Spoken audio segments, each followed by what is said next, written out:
માં આવેલા ભાઈ જે છે એમને ખરેખર અનબિલીવેડ કહેવાય એવું કામ જાતે કર્યું છે. વિડીયો જોઈને એકલવ્ય જેવું કામ કરી લીધું છે. એમાં જરાય ખોટી વાત નથી. જેટલી છાંચી હકીકત હોય જેટલા તમે કર્યા હોય એ બીજાને કયો એટલે ખબર પડે કે આટલા કામ આપણે મહેનત કરીએ તો જાતે થઈ શકે. કયો જી.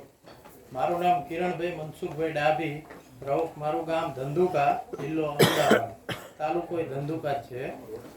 2021 પહેલા મને ખેતી બાબતે કોઈ જાતનું નોલેજ નહોતું. હું પોતે ગ્રેજ્યુએશન છું, બરોબર. મને 7/12 કેવી છે, કેવી રીતે નીકળે છે, મને કોઈ જાતનો ખ્યાલ નહોતો. પછી મેં બધી તમામ નોંધ કઢાવી. એટલે એમાં જે મારા પપ્પાનું નામ વારસાઈથી આવેલું હતું 59 થી 6 એકર ને 26 ગુંઠા હતું. એમાં 3 એકરની 2 7/12 બનેલી હતી. એમાં એક 7/12 નું પાન્યું ઓલરેડી 2 પ્રમોક્લેશન થયું ને 2016 માં બંધ થઈ ત્યારે ચાલુ જ હતું અને એક પાન્યું બંધ થઈ ગયું હતું. તો મેં પેલા તમામ નોંધ કઢાવી, જૂની 7/12 કઢાવી અને 9 નંબરનું જે તે વખતે છે ને પૈસા ખરીદ કિંમત ભરેલી હતી. એટલે કે ગણોત્યા તરીકે જમીનની ખરીદ કિંમત ગણોત્યા તરીકેનું નામ હતું ને ગણોત્યા મેળવ્યો એમને 9 નંબર સર્ટિફિકેટ. હા, સર્ટિફિકેટ મને સાહેબે મેં જાતે મહેનત કરીને બધું કઢાયું. 2021 થી હું કન્ટિન્યુ ખેતીમાં છું અને તમામ ડોક્યુમેન્ટ હું જાતે જ કઢાવું. કોઈ જાતનો કોઈ વકીલ નહીં, કોઈ જાતનું કોઈ માણા નહીં, બધું હું જાતે જ કઢાવું. એટલે કે કૃષિ પંચનો કેસ લડ્યા અને જીતા. અને તમામ હું પેલા બધા કાગળિયા કઢાયા. પછી મામલતદારમાંથી મને એવું કીધું કે તમે અહીંયા પેલા અભિપ્રાય લો. અહીંથી અભિપ્રાય જે સાહેબ મામલતદાર સાહેબ આપે એ અભિપ્રાય લઈને અમદાવાદ જવાનું, DLR કચેરી. એટલે ત્યાંથી અહીંથી મને અભિપ્રાય આપ્યો એવો કાગળ લખીને. પછી ત્યાં કણે મેં રજૂ કર્યો. પછી ત્યાં જઈને મેં આપ્યો એટલે મને પાન્યું તો ચાલુ કરી દીધું, બરોબર. પણ કેવું પાન્યું ચાલુ કર્યું એ મારા પપ્પાના કાકાના નામે ચાલુ કરી દીધું. એક તો પાન્યું ચાલુ થઈ ગયું, એક થઈ ગયું, પણ એ મારા પપ્પાના કાકાના નામે ચાલુ કરી દીધું. એટલે બીજો એક પ્રશ્ન આવી ગયો, કેમ કે એ ચાલુ કર્યું એટલે અહીંયા મામલતદાર સાહેબે મને એવું કીધું કે આ તો કે તમારા કાકાના નામે ચાલુ થયું, આમાં કે તમારું નામ નહીં ચડે. મેં કીધું 51 થી બધું કમ્પ્લીટ છે, નામ બધું 6 ફૂટની રકમ ભરેલી છે. તો પછી એવી રીતે સુધારા હુકમ કરાયો મેં. એટલે ત્યાંથી સુધારા હુકમ મને ઓલરેડી કરી દીધો. એનો મતલબ એ થયો કે કોઈ પણ કેસ હતો એ સમજાય એટલા માટે વચ્ચે બ્રીફ આપું છું. જે ભાઈએ કામ કરી લીધું છે કે પેલા ગણોતકનો કેસ હતો, 2 ભાઈઓ હતા. પેલા તો પાણીઓ બંધ થઈ ગયું ગણોતકના કેસમાં, એટલે મહેનત કરીને પાણીઓ ચાલુ કરાવ્યું. આ પાણીઓ ચાલુ કરાવવું 7/12 નું લોઢાના ચણા છે. 50% એડવોકેટ નો કરીએ. અમદાવાદ સાહેબ કહે ને કે આજે આવો તો આગલા દિવસે હું પહોંચી જાઉં. એ કહે ને ત્યાં જવું. પાણીઓ ચાલુ કરાવ્યું. પાણીઓ ચાલુ કરવામાં હતું ગણોતના 2 કેસ હતા. એટલે પાણીઓ જે DLR ચાલુ કર્યું એ કાકાના નામનું ચાલુ કર્યું. એટલે પાછો સુધારો હુકમ લાવવો પડે. એની સુધારો હુકમ પણ લાવ્યા અને આ રીતે પોતે કેસ જીતા. હજી આગળ બીજો કેસ છે એની વાત આગળ કરે છે. કયો. અને બીજા 2 સર્વે નંબર છે એ ગણોતમાં તે સગા કાકા ભત્રીજાએ લીધા છે 59 માં. એક ખેતર છે 3 એકર ને 1 ગુંઠો અને એક ખેતર છે 9 એકર ને 13 ગુંઠા. હવે એ ખેતરમાં કાકા ભત્રીજાએ જે તે વખતે ગણોતમાં જમીન લીધી હતી તો 2 ખેતરમાં અડધામાં નામ રહ્યું અને અડધામાં તો પૂરેપૂરું ગાયબ જ કરી દીધું. 59 માં વારસાઈથી આવેલા પપ્પા અને મારા ફઈબા ને મારા દાદી, પણ બધાનું નામ જ ગાયબ કરી દીધું બે સર્વે નંબરમાંથી. પછી મેં તમામ 7/12 કઢાઈ 51 થી અને બધી નોંધ કઢાઈ લીધી અને કોણ ક્યાંથી આવ્યું છે એ બધું મેં તપાસ કરી.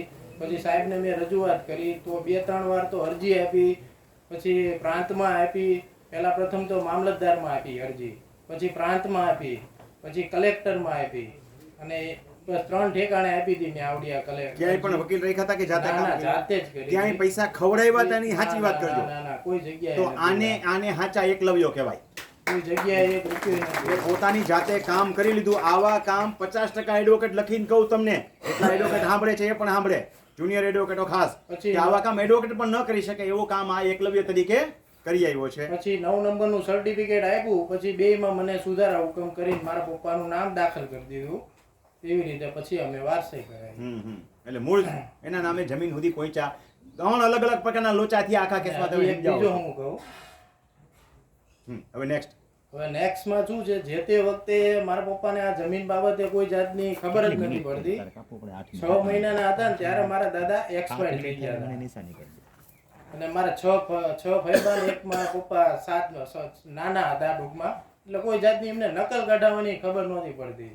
પછી જ્યારથી હું અંદર આવ્યો ને ત્યારથી અમારી જે જમીન છે ને એ તમામ જમીન અંદાજિત 100 વીઘા છે સાહેબ.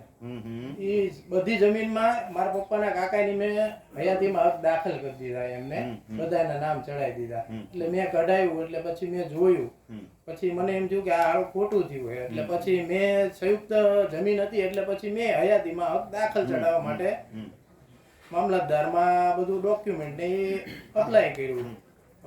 એટલે પછી એમને તકલીફ થઈ, સ્વાભાવિક છે, એમને ખબર પડી. જોકે અમને કોઈને ખબર નહોતી ત્યારે એ લોકોએ ઓલરેડી નામ તો ચડાવી દીધા. પછી અમે જયારે ચડાવવા આપ્યું ને ત્યારે એમને પેટમાં ખંજવાળ આવી, એટલે એમને પછી મામલતદારમાં અપીલ અરજી કરી. એટલે પછી એવી રીતે આગળ કેસ ચાલતો ગયો ને પછી મુદત પડતી રહી. અંદાજિત મામલતદારમાં 12 મહિના કેસ ચાલ્યો અને સાહેબે બેની રજૂઆત સાંભળી. સાહેબને મેં કીધું કે સાહેબ એમને અગાઉ અમારી જમીનમાં નામ ચડાયેલા છે, તમે મેં અગાઉ બધા ડોક્યુમેન્ટ એમને બતાવ્યા. તો સાહેબ કે ના, તમારી વાત સાચી, અને એમની જમીનમાં તે અમે ચડાયા અને એ અમારી જમીનમાં હક કમી કરે અમે તૈયારી, એમની જમીનમાં અમે તૈયાર છીએ. હા, તો એવડા એ લોકોની એન્ટ્રી સાહેબ ના મંજૂર થઈ ને અમારી થઈ ગઈ. પછી એમને તોય ખંજવાળ આવી એટલે પ્રાંતમાં ગયા, અપીલમાં ગયા.